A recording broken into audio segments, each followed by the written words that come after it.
Hi hello வணக்கம் நண்பர் நண்பி நான் கரவின். சாம்சங் அவங்களுடைய ஒரு ஸ்மார்ட் ஃபோனுக்கு புது பேர் வச்சிருக்காங்க.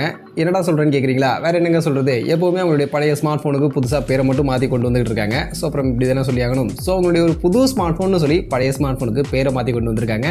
சாம்சங் கேலக்ஸி F34 5G இந்த ஸ்மார்ட் ஃபோன் பற்றி தான் பார்க்க போகிறோம். வாங்க வீடியோக்குள்ள போகலாம். ஸோ ஃபர்ஸ்ட் ஆஃப் ஆல் இந்த ஸ்மார்ட் ஃபோனுக்கான லுக்குன்னு பார்க்கும்போது லுக் ஆல்ரெடி பார்த்த மாதிரி தான் இருக்கும். இந்த ஸ்மார்ட் ஃபோன் கேட்குறீங்களா? கடைசியாக சொல்கிறேன். அந்த ஸ்மார்ட் ஃபோனில் க்ரீன் கலர் மட்டும் இல்லை, ஸோ அந்த க்ரீன் கலர் மட்டும் இங்கே ஆட் பண்ணி கொடுத்துருக்காங்க. அதோட ஒரு பிளாக் கலருக்கான ஆப்ஷன் இருக்குது. 208 கிராம்ஸ்க்கான வெயிட்டோட கொஞ்சம் பல்கியான ஸ்மார்ட் ஃபோனை லான்ச் பண்ணியிருக்காங்க. அடுத்து டிஸ்பிளேக்கு வந்தோம்னா, டிஸ்பிளே எல்லா சாம்சங் ஸ்மார்ட் ஃபோனும் இந்த செக்மெண்ட்டில் இதே மாதிரி தான் இருக்கும். ஸோ அதே மாதிரியான டிஸ்பிளே தான் இருக்குது. 120 ஹெர்ட்ஸ்க்கான சூப்பர் AMOLED டிஸ்பிளே, 1000 நிட்ஸ்க்கான பிரைட்னஸ் வேல்யூவோட கார்னிங் ஒரு கிளாஸ் 5க்கான ப்ரொடக்ஷனோட கொடுத்துருக்காங்க. ஸோ எப்போவுமே சாம்சங் ஸ்மார்ட் ஃபோன்ஸில் டிஸ்பிளேல குறை சொல்ல முடியாது, நல்லா பண்ணுவாங்க. ஸோ அதே மாதிரி இந்த ஸ்மார்ட் ஃபோன்லையும் 120 ஹெர்ட்ஸ்க்கான ரெஃப்ரெஷ் ரேட்க்கான AMOLED டிஸ்பிளே, Gorilla Glass 5க்கான ப்ரொடக்ஷனோடலாம் கொடுத்துருக்குது. ஓகே, பட் ஆனால் அந்த வாட்டர் ட்ராப் ஸ்டைல் நாச் எப்பப்பா இதெல்லாம் மாற்றுவீங்க? இன்னும் எந்த காலத்துலையும் இருக்காங்க. அந்த வாட்டர் ட்ராப் ஸ்டைல் நாச்சு, அந்த சைடில் இருக்கக்கூடிய பெசல்ஸ் எல்லாமே ரொம்ப பெருசாக பழைய ஸ்மார்ட் ஃபோன் மாதிரியே கொடுத்து வச்சிருக்காங்க.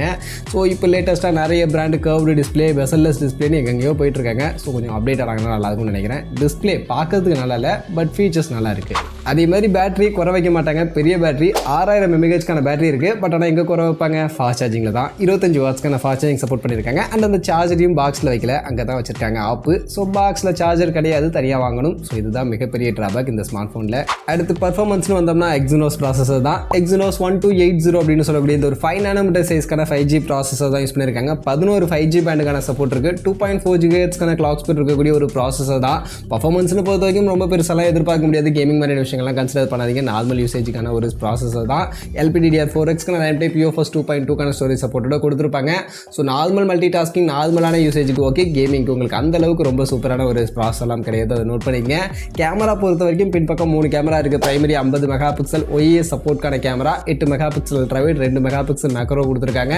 முன்பக்கம் 13 மெகாபிக்சலுக்கான செல்ஃபி கேமரா கொடுத்துருக்காங்க. ஸோ கேமரா பர்ஃபார்மன்ஸ் பொறுத்த வரைக்கும் ஓகேவாக இருக்கும், ரொம்ப பெருசாக இல்லை. இதுக்கு முன்னாடி நம்ம பார்த்த ஒரு ஸ்மார்ட் ஃபோன். ஸோ என்ன ஸ்மார்ட் ஃபோன்றதை இப்போ சொல்லிடுறேன். Samsung Galaxy M34. ஸோ அந்த ஸ்மார்ட் ஃபோனுடைய ரீபிராண்ட் தான். அந்த ஸ்மார்ட் ஃபோன் நமக்கு அமேசானுக்காக சாம்சங் கேலக்ஸி M34ன்னு போன வாரம் கிட்டத்தட்ட லான்ச் பண்ணாங்க. ஸோ அதே ஸ்மார்ட் ஃபோனை F34ன்னு பேரை மாற்றி இப்போ லான்ச் பண்ணியிருக்காங்க. ஸோ அதே ஃபீச்சர்ஸ் அதில் இருக்கக்கூடிய டிக்டோவான ஃபீச்சர்ஸ் தான் இதில் இருக்குது. ஸோ அதனால் கேமராவும் அதே கேமரா தான். கேமரா பர்ஃபார்மன்ஸ் சாம்சங் M34 பொறுத்த வரைக்கும் அந்தளவுக்கு ரொம்பலாம் சிதப்பா இல்லை, ஓகே அப்படின்ற மாதிரி தான் இருக்குது. ஸோ அதே ஸ்மார்ட் ஃபோன் அப்படின்றதுனால இதுலேயும் கேமரா பர்ஃபார்மன்ஸ் உங்களுக்கு ஓகே ஆவரேஜ் அப்படின்ற அளவுக்கு தான் இருக்கும். ரொம்ப பெஸ்ட்டாக நீங்கள் கேமரா பர்ஃபார்மன்ஸும் இதில் நீங்கள் எதிர்பார்க்க முடியாது. பட் OISக்கான சப்போர்ட் இருக்கிறதுனால உங்களால் கொஞ்சம் ஸ்டெபிலைஸ்டான வீடியோ ரெக்கார்டிங் அப்படின்றத எடுத்துக்க முடியும். அண்ட் வீடியோ பொறுத்த வரைக்கும் 4K 30 FPS வீடியோ ரெக்கார்டிங்லாம் பண்ண முடியும். ஸோ அதெல்லாம் இந்த ஸ்மார்ட் ஃபோனுக்கு ஓகே டீசெண்டாக இருக்குது. மற்றபடி சைட் மவுண்டட் ஃபிங்கர் பிரிண்ட்ஸ்க்கான கொடுத்துருக்காங்க. 3.5 ஆடியோ ஜாக் இருக்குது. ஹைப்ரிட் சிம்ஸ்லாட் சிங்கிள் ஸ்பீக்கர் தான். Android 13ஓட 1UI 5.1 ரன் ஆகுது. அண்ட் மெயின் பாசிட்டிவ் இந்த ஸ்மார்ட் ஃபோனில் 4 வருஷத்துக்கான OS அப்டேட் அண்ட் 5 வருஷத்துக்கான செக்யூரிட்டி பேட்ச்க்கான அப்டேட் இதுலேயும் கொடுக்குறாங்க. ஸோ இப்போ ஸ்மார்ட் ஃபோன் யூஸ் பண்ணோம் Android 13ல் இந்த ஸ்மார்ட் ஃபோன் நம்ம வாங்கி யூஸ் பண்ண ஆரம்பிக்கிறோம் அப்படின்னா Android 17 வரைக்கும் உங்களுக்கு கண்டினியூஸாக அப்டேட் வந்துட்டு இருக்கும். ஸோ அது மெயின் இந்த ஸ்மார்ட் ஃபோனில் பாசிட்டிவ். அதோட ப்ரைஸிங்லாம் சாம்சங் கேலக்ஸி M34 லான்ச் பண்ண அதே ப்ரைஸிங், அதே RAM and storage variant. 6GB 128GB variant 19,000 ரூபாய்க்கும், 8GB 128GB வேரியன்ட் 21,000 ரூபா அப்படின்ற ப்ரைஸிங்கில் இந்த ஸ்மார்ட் ஃபோன் ஃப்ளிப்கார்ட்டுக்காக லான்ச் பண்ணியிருக்காங்க. ஸோ சாம்சங் கேலக்ஸி M34 அமேசானுக்காக இருக்குது, இது ஃப்ளிப்கார்ட்டில் லான்ச் பண்ணியிருக்காங்க. அவ்வளோதான் வித்தியாசம், மற்றபடி எந்த வித்தியாசமும் இந்த ஸ்மார்ட் ஃபோனில் கிடையாது. ஸோ புது ஸ்மார்ட் ஃபோன்னு சொல்லி ஆல்ரெடி மார்க்கெட்டில் இருக்கக்கூடிய சாம்சங் கேலக்ஸி M34ல் MIF-ஆ மாற்றி F34 லான்ச் பண்ணியிருக்காங்க. அவ்வளோதான். மற்றபடி இதை பற்றி நீங்கள் என்ன நினைக்கிறீங்க?